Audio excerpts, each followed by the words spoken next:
How's it going, people, and welcome back to another video inside SYNTHO Hub.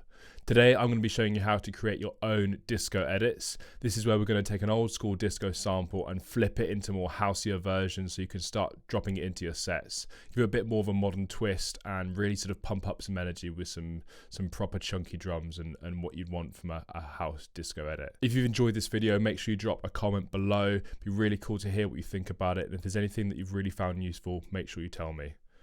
So I'm going to be showing you how to go from this sort of sample over here. Let's get the side chain off. Got this kind of old school 70s sound, nice and disco-y. And then I'm going to flip it into something more like this.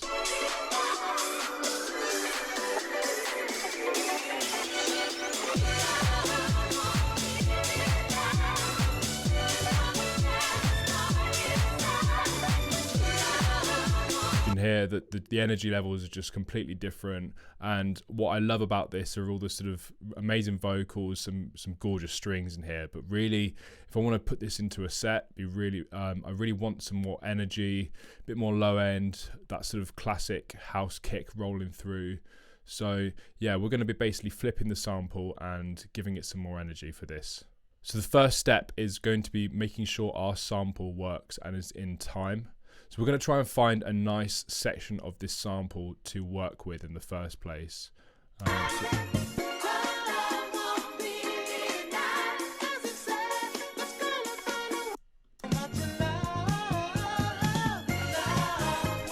here's a nice bit. I think we're going to work with this section here. So what I'm going to do is I'm going to just select this certain area, and then I'm going to hold down Command and E, and this will separate this from the rest. So we've got this rough section here, and first of all we're going to make sure we turn on warp, because this is going to be stretching the audio and making sure it's in time with the general clock, the BPM of our Ableton project. So we're going to change the warp settings from beats to complex, and we're going to zoom in, and we're going to be listening to the start of the bar. We're going to be listening for that downbeat. It's about here. So as you can see, Ableton has got these little markers here to input these sort of transient points. So we're going to click a marker here because this is where it starts. Yeah, we can hear the start of the bar there on that downbeat. So what we're going to do on this marker, we're going to right click and we're going to click set 1 here. And this is now going to set that 1 point at the downbeat. And now we've got the foundation of this section of the sample. So we're going to turn on the metronome. I've got 130 BPM. So that's going to be drifting out quite a bit. So what we're going to be trying to do is setting marker points at the start of every downbeat, the start of every bar. So there's the end and start of that bar. So let's click a marker there. I'm going to drag that over to the 3. Already that's put this little section in time. Make sure we've got this, so we've got a nice couple bars in there. And then now we're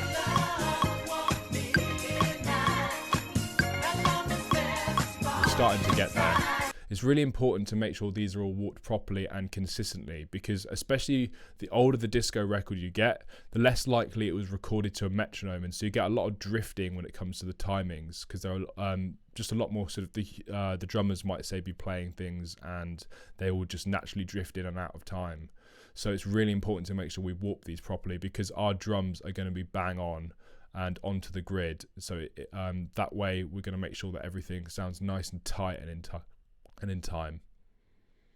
So the next bit is, once we've got these sort of initial markers, we're going to start to put some in between those. And the idea is that we put these at the start of each bar, and then if we've got any sort of drifting in between,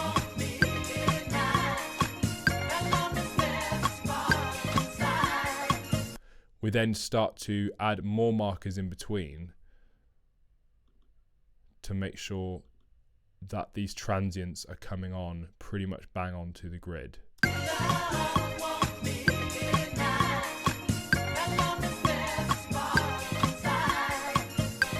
and that's not too bad. So this is really going to be the foundation of warping the sections of the samples that we want to work with. Now that we've got our sample all warped and ready in time, we're going to be starting to add other elements to it. So obviously we've got to be conscious of our bass line. This is a dance track. We're going to have a nice low end presence in it. But one option is obviously we can write our own bass line, use a synth bass for it. And I know artists like the Martinez brothers have done that for their sort of disco edits. But in this particular case, we're going to be using the original bass line from the sample. And whilst we can work with this, we can obviously be conscious of clashing low end with this bass line. We're obviously going to be adding our own kick drum. And so option A is obviously we can just add a side chain to this. And that sounds cool, it's quite a creative effect, but really we don't want to be having this side chain on the vocal. It's really important that we make sure this is coming in nice and cleanly, but then also making sure there's no clashing low end. So what we're going to be doing is actually we're going to be splitting the sample into two parts.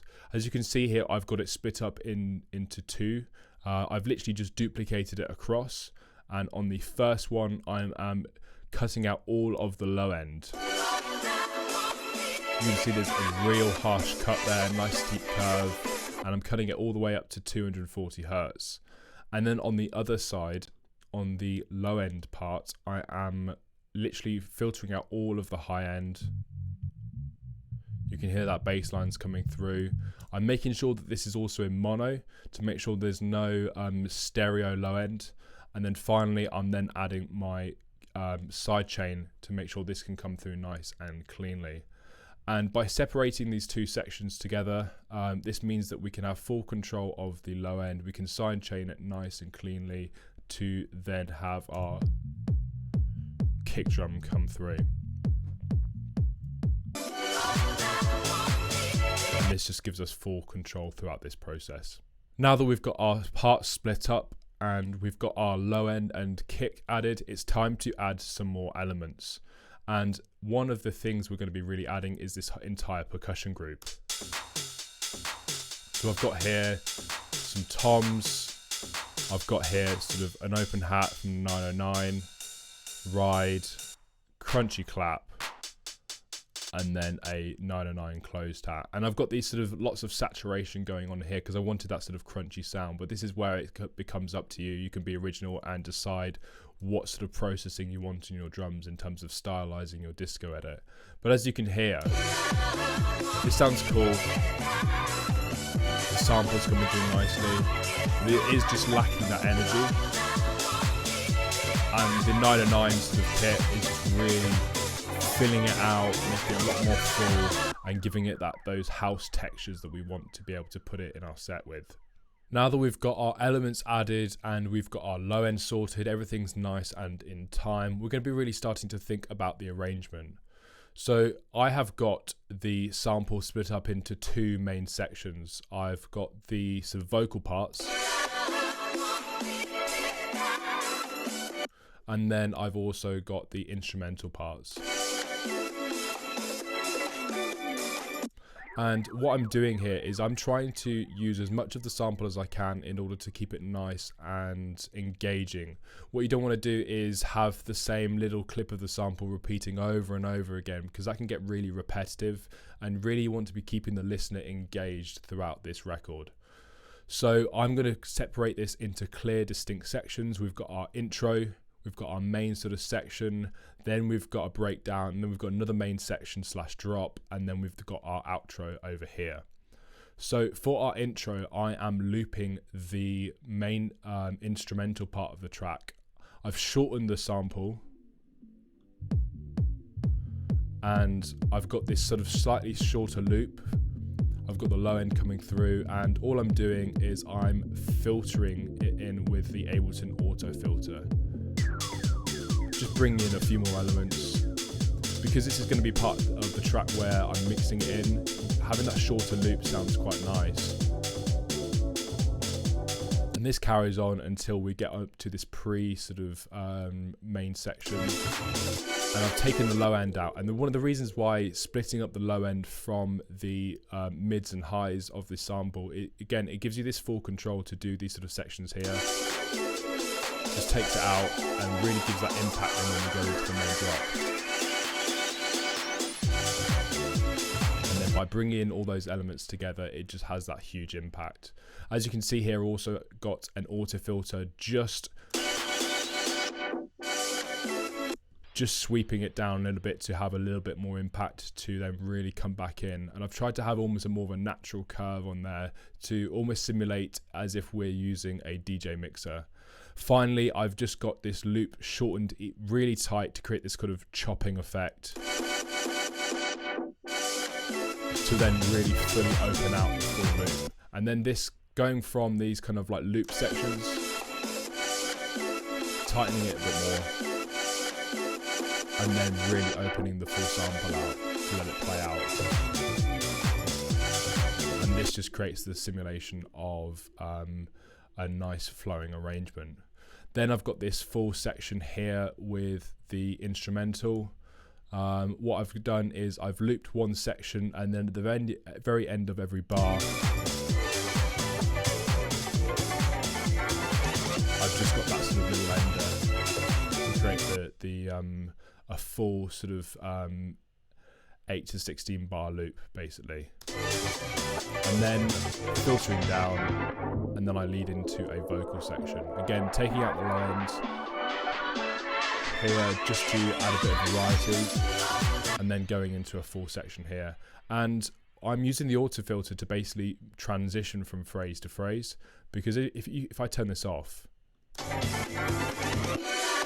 it's a bit of a sudden change. It doesn't sound bad or anything, but actually using this auto filter can just help me transition from this next section. And also it's a really nice effect when you're filtering those vocals in. It just sounds really nice. And then bringing all that going back into the full impact. And then I let this vocal roll out. Because I have got this instrumental section here, I can be a bit more repetitive with the vocal and have this roll for a full phrase of the track. Finally, then we're going to move on to the breakdown. And for this, I have got an EQ8 on the master channel. And this is to make sure that there's absolutely no low end. I'm taking some of the lows out of the percussion as well, so it really just creates a clear definition of where this breakdown starts and ends.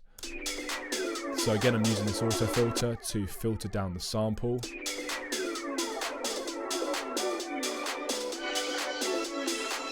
Just opening out again with the disco samples, using a low pass filter just has this really nice sounding effect. And then back into the vocal section. Finally, again, I'm looping it, same effect, and then you have this nice impact from having the contrast of no low end whatsoever, a few loops and sort of chopper effects, and then all of the elements coming back in all at once. And you just have this another impact to create a drop. And as you can see here, I've got different colors for each section. So this will be the vocals, and the orange will be for the instrumental. And as you can see, it has this nice flow of alternating between the two. And this is really how I keep things engaging. And then for the final section, I'm just filtering out. Just tightening that loop again, and then just fading it out so it's easy to mix. Finally, now that we've got our track arranged in time, we've got nice chunky drums, we've got our low end all sorted and tight, really want to be just adding a few extra elements to really fill this out. So one of the things that it's really important not to neglect are your effects layers. And I've got here just a nice laser riser from Hardware. And this makes such an impact for your drop sections. Really important to get this nice and tight, because again, I'm not relying on the effects to do all the work. I've still got lots of variety, so I've got these loops, and I'm using the low pass filter to add some variety and movement to the sound, but then also it just doesn't have that same impact. So using these risers, I've got some white noise as well. Just makes such a huge impact. And I've got this running throughout the entire track. And that's so important for creating a lot of movement, keeping the listener engaged and letting the listener know that something's about to happen. Also, it creates this really nice contrast of these sort of electronic laser sounds and that up against the sort of 70s disco record with live strings and instruments. It sounds a really nice contrast, and you get this nice sort of balance of having old school and new flavors combined. The other thing then to be thinking about is, obviously this is a dance version of a disco record, and so really want to have this nice low end presence with it. And so for the bass, what I have got is I'm using parallel compression in order to just beef it up a bit. So I've got a send and return channel, I've got a compressor, and the ratio is turned really high to about 5:1. Then I'm putting the threshold down to about -25, and then I've got a nice curved knee. Because we're going to be working with low end, a curved knee just works better. So I've got the knee set to about 12 dB. And the important thing I'm going to be using is the makeup gain is turned on. 9 times out of 10, I'm never using the makeup gain. It's better to always use the output gain. But in this particular case, we're going to be using it just for this particular effect. Then I've got this EQ8, and I'm going to be filtering out all of the high end. And this is to make sure that only the low end is being processed. And then if we go over to our low end channel, we can then use the send knob to mix in a highly compressed version of the signal. And this is what parallel compression is. It's mixing in a highly compressed signal with the original dry signal. You can hear the difference if I A/B it. It just adds so much more low end and sort of beefiness. Now, we don't want to go too crazy with this. You've got to use this processing technique very reservedly in order to make sure that you don't go over the top and overwhelm the low end part of the record. So we're going to have this about sort of 10 o'clock, let's call it. And it just beefs that low end just to give it that really nice presence, because this is a dance record and you really want that sort of low end to punch and, you know, feel it in your chest when you're playing it in a club. Hopefully you found this video useful. It'd be really cool to know if there's any tip or technique that you found that's resonated with you. Make sure you drop a comment below and tell me about it. Also, if you've made a track out of this, if you found this useful and you've made your own disco edit, either drop it in the comment below or maybe drop it in the newsfeed, because I'm sure the SYNTHO community would be really keen to hear it.